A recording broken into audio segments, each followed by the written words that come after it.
Bab 46. Ula Zitiao dan yang lainnya berjalan mendekat dari tikungan jalan. Melihat dua orang tergeletak di tanah, mereka semua menghindar dengan melangkah memutar. Ula Zitiao bertanya pada Ala Yanzong, dua orang ini. Ala Yanzong menjawab, masih ada satu yang hidup. Saat itu, ibu muda yang berada di antara mereka melihat perampok kurus pendek yang terbaring, lalu menutup mulutnya dan tak mampu menahan tangis. Ala Yanzong maju dan bertanya, apakah perampok gunung ini yang melakukannya? Ibu muda itu mengangguk. Dia sudah mati, kata Ala Yanzong.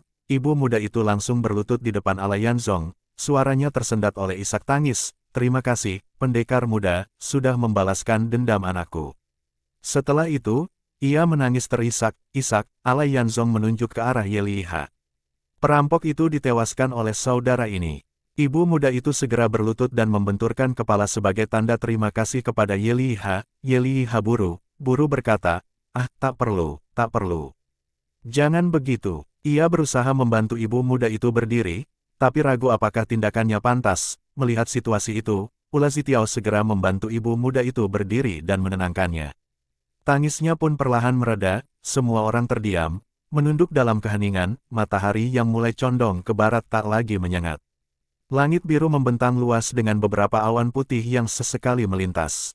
Angin pegunungan berhembus, menghadirkan kesejukan yang disertai sedikit rasa dingin, membuat beberapa orang merapatkan pakaian mereka. Sekitar waktu 1/4 jam berlalu, dagu Cuiku yang tak sabar mulai menunjukkan kegelisahan.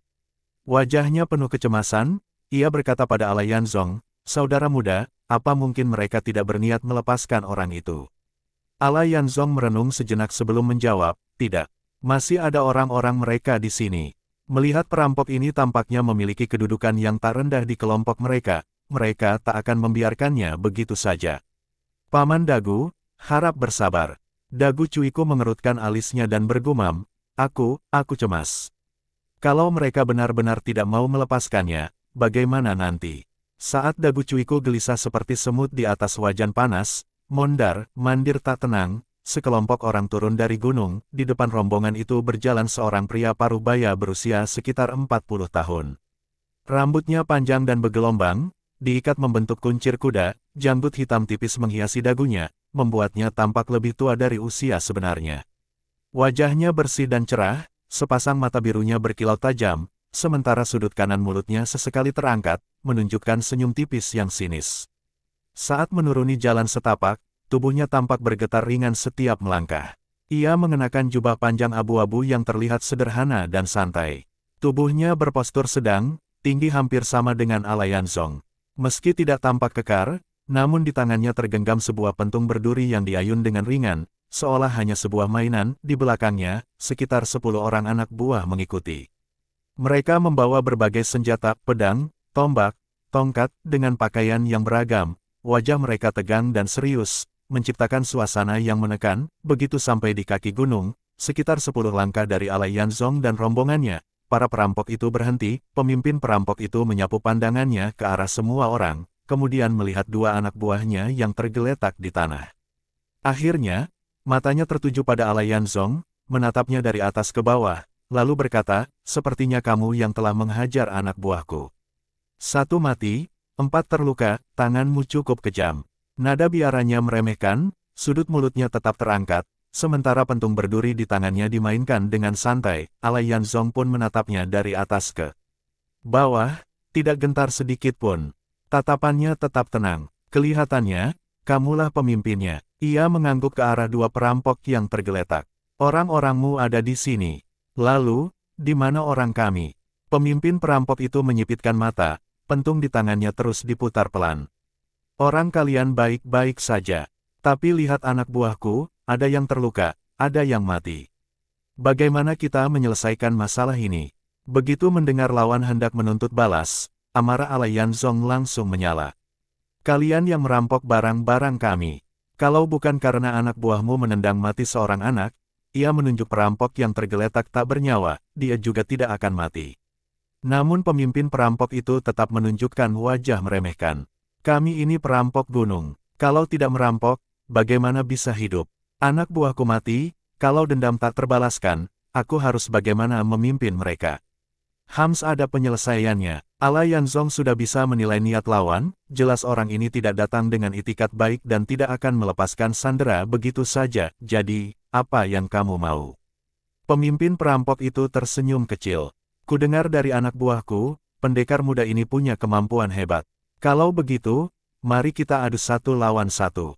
Kalau kamu bisa merebut pentung berduri ini dariku, orang kalian akan langsung kubebaskan. Barang yang kami rampas akan dikembalikan utuh tanpa kurang satu pun, bahkan soal yang mati dan terluka pun tak akan kupermasalahkan. Kita anggap lunas semua. Ala Yanzong menyipitkan mata. Kalau kalah, kata pemimpin perampok itu dengan nada dingin, kamu harus membayar nyawa untuk anak budiku. Urusan lainnya tak perlu kamu pikirkan, karena kamu pun takkan sempat lagi mengurusnya. Melihat keadaan sudah sampai pada titik ini, Ala Yanzong sadar bahwa berdebat dengan perampok ini hanya membuang waktu. Ia mengangguk dan berkata tegas, baik, mari kita selesaikan ini. Selesai berbicara, Ala Yanzong berdiri di tempat, merentangkan kedua tangan, menampilkan telapak tangannya, bersiap dengan kuda awal, menunggu serangan dari pemimpin perampok itu. Melihat sikap Ala Yanzong, pemimpin perampok itu tertawa meremehkan.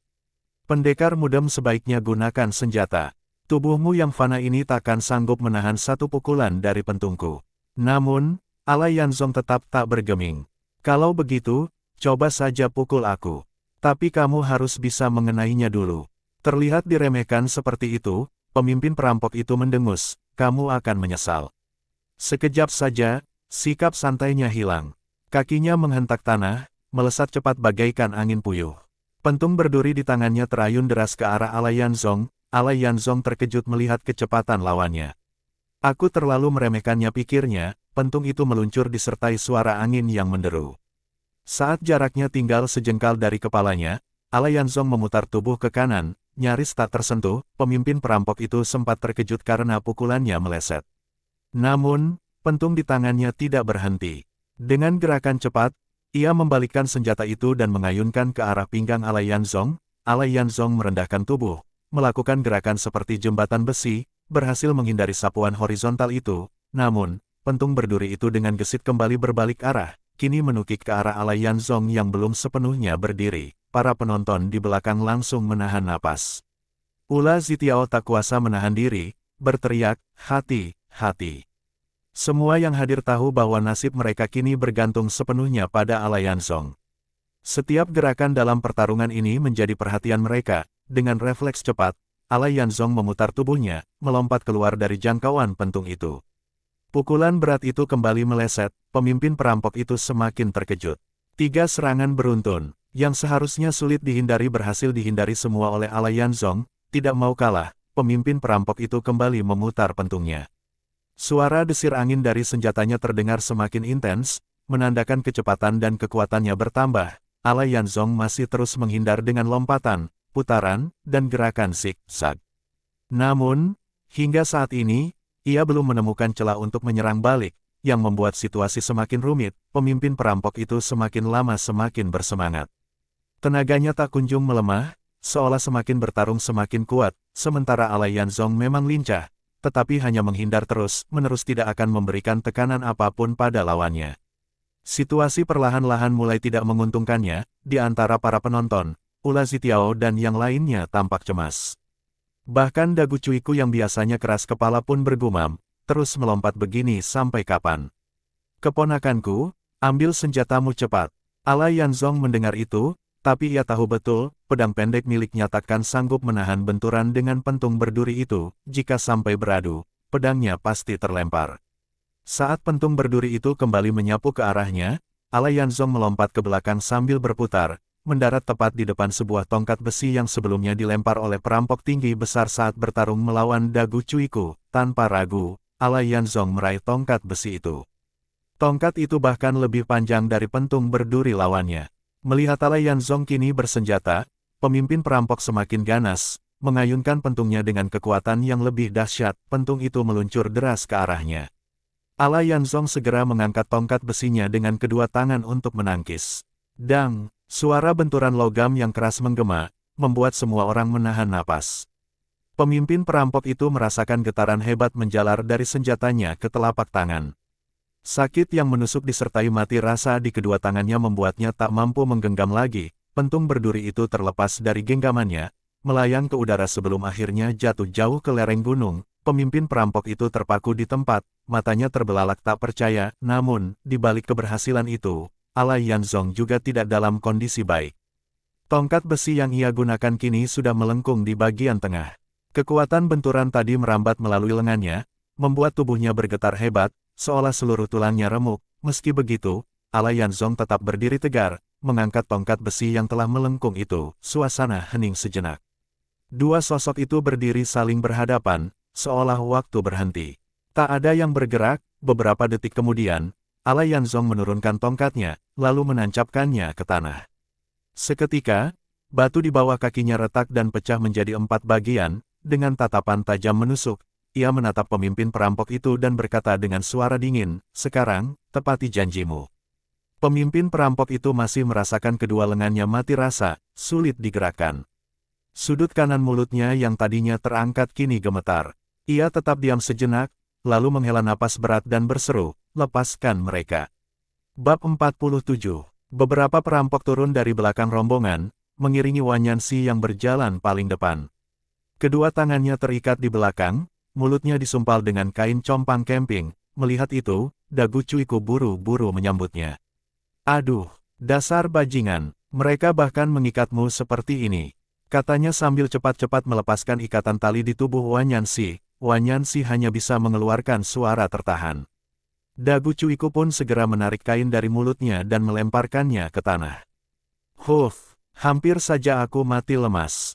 Dasar perampok tak tahu adab, mereka merabaku sampai seluruh tubuhku gatal," keluh Wan Yan SM, sambil membantu dagu Cuiku merapikan sisa-sisa tali di tubuhnya. Namun, begitu menyadari semua orang sedang menatapnya, Wan Yanxi langsung menghentikan omelannya dan terdiam. 6 perampok lain bergerak cepat, mengangkat tubuh kurus pendek yang telah menjadi mayat. 6 orang lainnya mengangkat perampok besar yang masih hidup ke atas gunung. Alai Yanzong merasa ada yang tidak beres. Ia menoleh ke arah pemimpin perampok dan bertanya, "Lalu, di mana bungkusan barang-barang kami yang kalian rampas?" Pemimpin perampok itu terlihat kesal. Sudut mulutnya sempat berkedut sebelum menjawab, "Barang-barang itu, tunggu sebentar." Lalu ia berteriak, "Bawa semua barang rampasan ke sini, cepat." Beberapa perampok langsung berbalik dan berlari ke arah gunung. Saat itu, Alai Yanzong mulai merasakan kondisi tubuhnya sudah pulih sepenuhnya. Rasa nyeri dan kesemutan hebat yang menjalar di sekujur tubuhnya telah mereda. Ia menghela napas, lalu melemparkan tongkat besi yang telah melengkung ke tanah tanpa ragu. Sementara itu, pemimpin perampok berjalan pelan ke arah kelompoknya tanpa berkata apa-apa. Di tengah langkahnya, ia memerintahkan, "Cari pentung berduriku. Cepat." Beberapa perampok segera bergegas masuk ke semak-semak dan mendaki lereng, mencari senjata pemimpin mereka yang terlempar tadi. Tak lama kemudian, beberapa perampok lain berlari turun dari gunung, memikul tumpukan besar bungkusan dan meletakkannya di depan Alai Yanzong. Orang-orang yang menunggu langsung mendekat, berdesakan untuk mencari barang-barang mereka masing-masing. Alai Yanzong berkata lantang, "Periksa semua, pastikan tidak ada yang hilang." Setelah memeriksa, hanya Ye Liha yang bersuara, "Beberapa keping perakku hilang." Namun, yang lain menggelengkan kepala, memastikan barang-barang mereka lengkap. Alai Yanzong melirik ke arah kantong uang Ye Liha dan melihat masih ada cukup banyak uang di dalamnya. Lah menepuk pundaknya dan berkata, "Anggap saja uang hilang itu sebagai penebus bencana. Tak perlu dipermasalahkan." Ye Liha pun mengangguk pasrah dan tidak berkata apa-apa lagi. Melihat semua orang sudah memanggul bungkusan masing-masing, Alai Yanzong baru hendak mengajak mereka bergegas pergi. Namun, dari arah gunung terdengar suara roda kereta yang bergerak. Seorang perampok turun sambil menuntun seekor kuda yang menarik sebuah kereta. Pemimpin perampok menoleh ke arah Alai Yanzong dan berkata, "Ikan-ikan itu sudah berkurang, sebagian sudah kami masak." Alai Yanzong melirik ke arah kereta itu. Ia mengenali kereta itu milik Bal Mauhu. Rupanya kedua kusir yang melarikan diri tadi belum sempat melapor pada tuannya. "Ikan dan kereta itu bukan milik kami," jawab Alai Yanzong datar. Pemimpin perampok itu tertegun sejenak, lalu terkekeh, tak disangka, pendekar muda ternyata jujur juga. "Kalau begitu, kami kembalikan saja kereta ini." Alai Yanzong hanya mengangguk. "Silakan." Dengan isyarat tangan, Pemimpin perampok memerintahkan anak buahnya untuk membawa kembali kereta itu ke atas gunung. Begitu rombongan perampok berbalik arah dan mulai mendaki, seseorang berlari mendekat untuk mengambil tongkat besi yang tadi terlempar dan tertekuk. Ia buru-buru menyusul rombongan yang sudah menjauh. Setelah para perampok benar-benar pergi, Ala Yanzong berkata lantang kepada rombongannya, "Ayo, kita juga segera berangkat. Selagi hari masih terang, mari cari tempat untuk bermalam." Semua orang menjawab serempak dan mulai berjalan ke arah barat. Sekitar 2 hingga 300 meter kemudian, mereka menemukan sebuah lembah kecil di sisi selatan jalan. Di dalamnya terdapat bebatuan besar yang tersusun tak beraturan, membentuk banyak celah seperti pondok-pondok kecil alami. Rombongan pun turun menuju lembah itu. Mereka berpencar, mencari tempat berlindung yang cocok. Jarak antar tempat mereka hanya sekitar 20 hingga 30 meter. Cukup dekat namun tetap memberi ruang pribadi. Tak lama kemudian, mereka sibuk mengumpulkan ranting, dedaunan, dan rumput kering untuk dijadikan alas dan penutup, membuat semacam lorong kecil yang cukup untuk berteduh dari angin. Ala Yanzong dan Ula Zitiao menemukan sebuah celah batu yang agak besar. Mereka menumpuk beberapa batu di sisi kanan dan kiri, lalu menebarkan rumput kering di dasar gua kecil itu. Setelah selesai, tempat itu menjadi semacam tempat tinggal sementara yang cukup nyaman. Mereka mengeluarkan kulit serigala dan domba untuk alas duduk, lalu duduk bersandar sambil mengunyah daging kering. Dalam keheningan itu, mereka berbicara pelan, membahas perjalanan dan kejadian hari ini. Tiba-tiba, Ula Zitiao menoleh ke samping. Ia melihat ibu muda yang tadi diselamatkan hanya duduk diam di bawah batu besar, menatap kosong ke depan tanpa menyentuh makanan apapun. Wajahnya dipenuhi kesedihan yang tak terkatakan. Tampaknya ibu muda itu memang tidak membawa makanan. Hari ini ia baru saja kehilangan putrinya. Tentu suasana hatinya sangat buruk. Melihat itu, Ula Zitiao mengambil segenggam daging kering dan berdiri, membawakan makanan itu untuknya. Saat melihat Ula Zitiao menyodorkan makanan, mata ibu muda itu langsung berkaca-kaca. Ia tak mampu menahan isak tangis, suaranya tersendat haru. Ula Zitiao berusaha menenangkannya dengan beberapa kata penghiburan, lalu kembali ke tempatnya. Melihat kejadian itu, Ala Yanzong teringat pada pelayan penginapan yang juga tidak membawa makanan. Ia memeriksa bungkusan mereka dan mendapati masih ada beberapa buah kentang dan lobak. Setelah berdiskusi sebentar, mereka sepakat bahwa esok harus mencari persediaan makanan baru. Untuk malam ini, lebih baik membagikan makanan yang ada agar semua bisa makan meski hanya sedikit. Ala Yanzong pun keluar dari tempatnya, memanggil semua orang untuk berkumpul. Saat ia mengeluarkan kentang dan lobak, mata semua orang langsung berbinar. Sorakan kecil terdengar dari mereka yang sudah seharian menahan lapar. Tanpa membuang waktu, mereka segera mencari ranting kering. Api unggun pun menyala, memancarkan kehangatan di tengah udara pegunungan yang mulai dingin. Kentang-kentang itu dibakar di bara api, sementara lobak dipotong-potong dan dibagi. Saat menggigit lobak putih yang masih segar, beberapa orang berseru kaget, rasanya seperti mentimun. Segar dan renyah. Tak lama kemudian, aroma kentang panggang memenuhi udara. Begitu matang, orang-orang tak peduli meski masih panas, mereka langsung mengambilnya. Ada yang terburu, buru meniupnya, ada pula yang bolak-balik memindahkan dari tangan satu ke tangan lain sambil meniup keras-keras, namun wajah mereka justru dipenuhi senyuman bahagia. Sebagian orang dengan sabar mengupas kulit kentang panggang, sementara yang lain terlalu lapar untuk peduli pada arang yang menempel. Mereka langsung menggigit isinya, hampir setiap orang mendapatkan 2 buah kentang.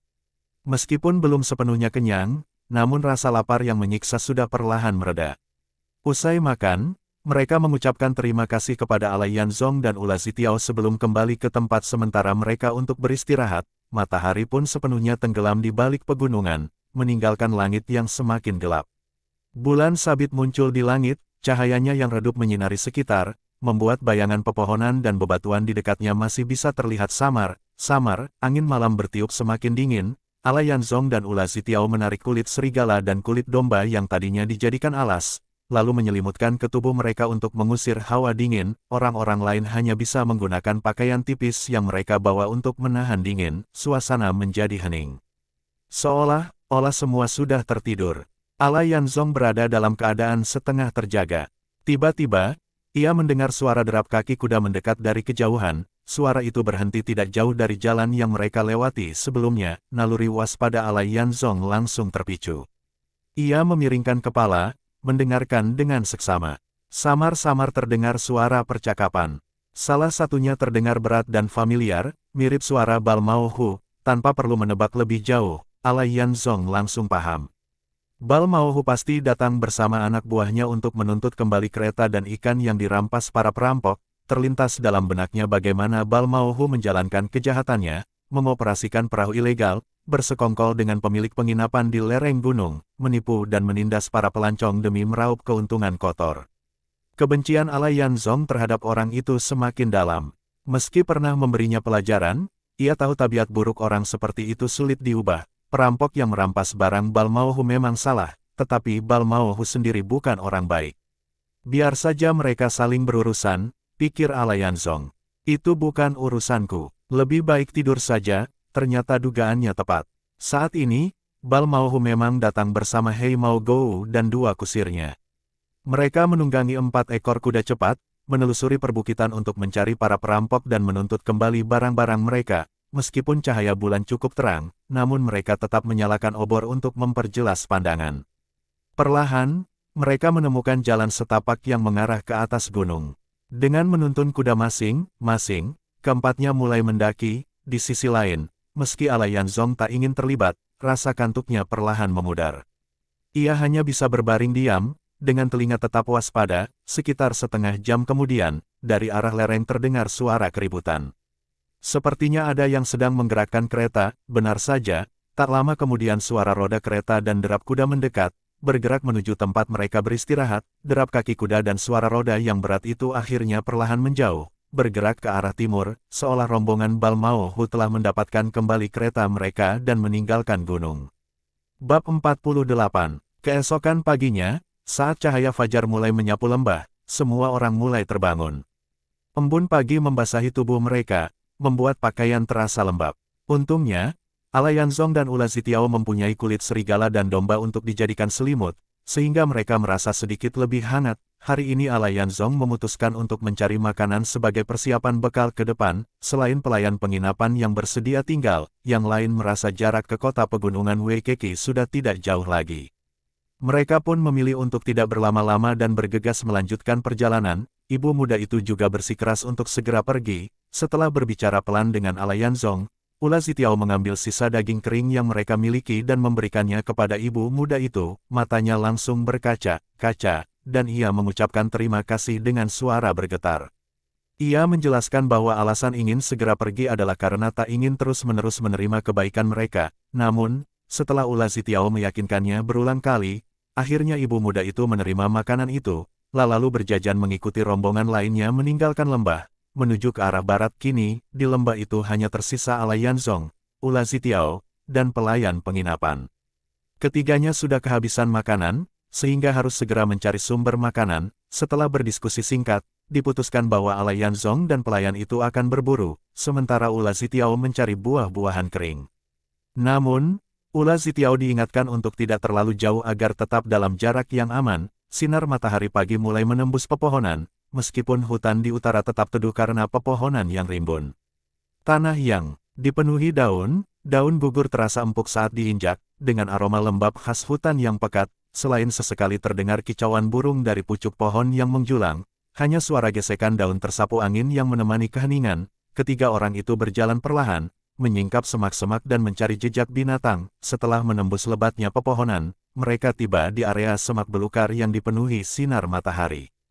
Rumput liar tumbuh subur di sana, sesekali diselingi tumbuhan obat seperti huangkin yang kebetulan dipetik oleh Alayan Zong. Di sisi timur, Ula Zitiao melihat beberapa pohon kecil dan segera mendekatinya dan memeriksa. Tiba-tiba, semak-semak di dekat Alayan Zong bergetar. Sesuatu tampak bergerak cepat di antara rerumputan. Refleks, Alayan Zong segera mengejar sambil memungut sebongkah batu dari tanah. Meskipun semak yang lebat sempat menghalangi pandangannya, namun gerakan hewan kecil itu juga melambat karena rintangan. Alayan Zong sudah sangat dekat. Namun, sebelum sempat melihat jelas wujudnya, binatang itu melesat keluar dari semak-semak, berlari ke arah hutan, yang terlihat hanya bayangan kuning sekilas. Meski belum tahu pasti apa itu, Alayan Zong sudah melemparkan batu di tangannya. Buk! Bayangan kuning itu terpelanting, berguling di tanah, lalu terdiam tak bergerak lagi. pelayan penginapan yang mengikuti dari belakang segera berlari mendekat, lalu mengangkat tubuh hewan itu. Ternyata seekor musang kuning yang kurus dan panjang. Begitu diangkat, tercium bau busuk yang menyengat, pelayan itu mengipas-ngipas tangannya di depan hidung sambil meringis. Dasar hewan ini, mati pun masih sempat kentut bau. Tapi setidaknya kita dapat hasil. Meski dagingnya tak banyak, namun cukup untuk makan bertiga. Ala Yanzong juga mencium bau tak sedap itu, lalu memalingkan kepala. Sampan sudah ada, tapi makan siang belum. Aku akan lanjut mencari. Pelayan itu mengangguk. Baiklah, aku akan menyiapkan sampannya. Setelah berkata demikian, ia membawa musang itu pergi untuk mencari tempat yang cocok untuk menguliti dan membersihkannya. Ala Yanzong terus mengamati sekeliling. Dalam hati ia berpikir, hewan kecil memang bisa dimakan, tapi dagingnya terlalu sedikit. Kalau bisa menemukan kambing gunung, itu lebih baik. Matanya menatap ke arah lereng bukit tak jauh dari situ. Pohon di sana jarang, kebanyakan hanya semak rendah. Meski ia mengamati dengan saksama, tak tampak seekor kambing pun.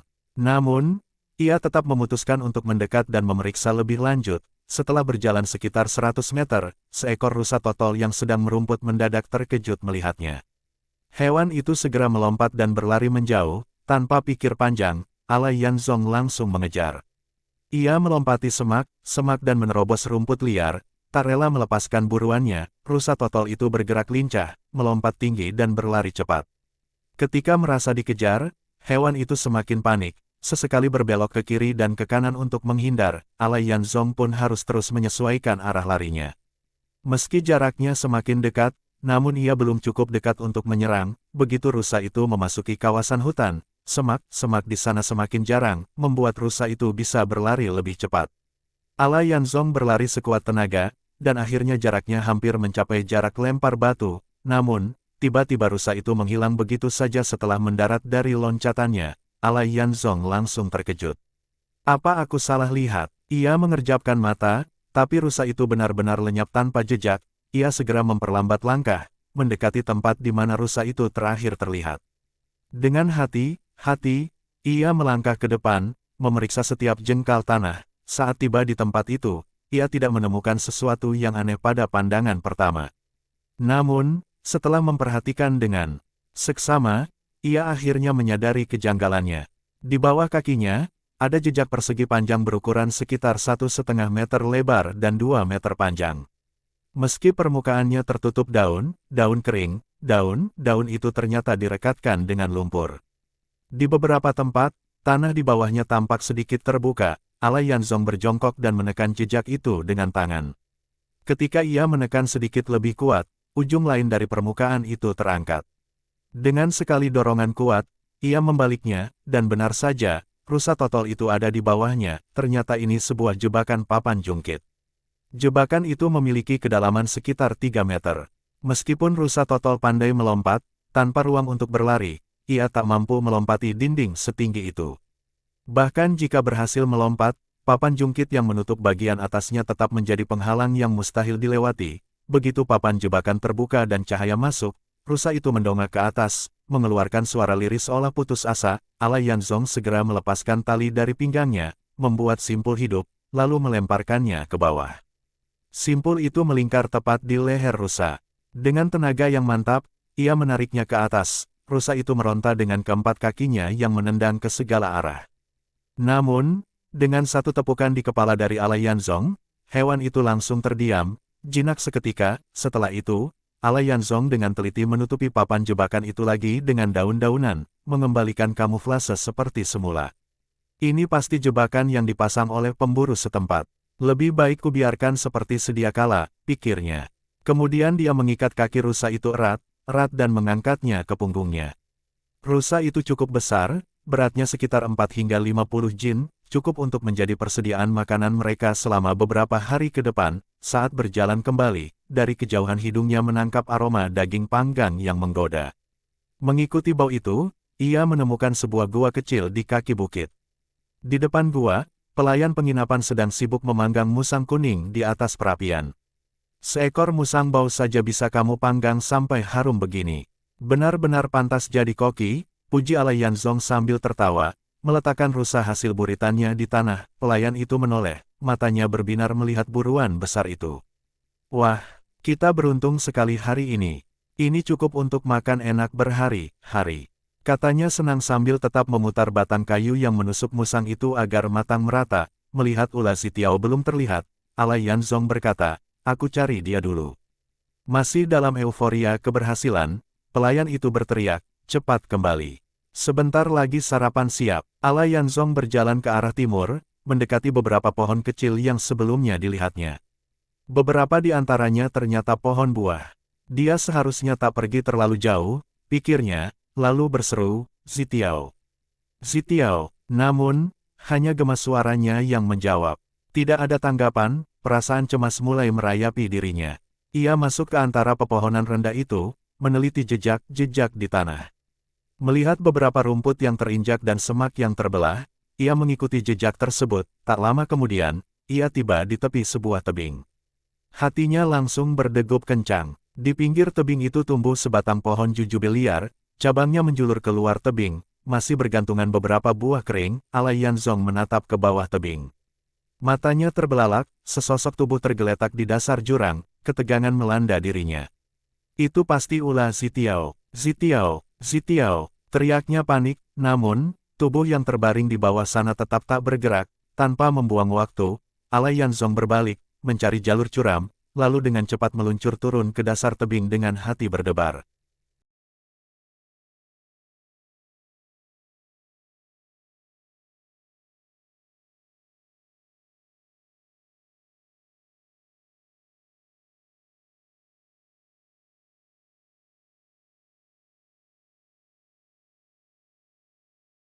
Bersambung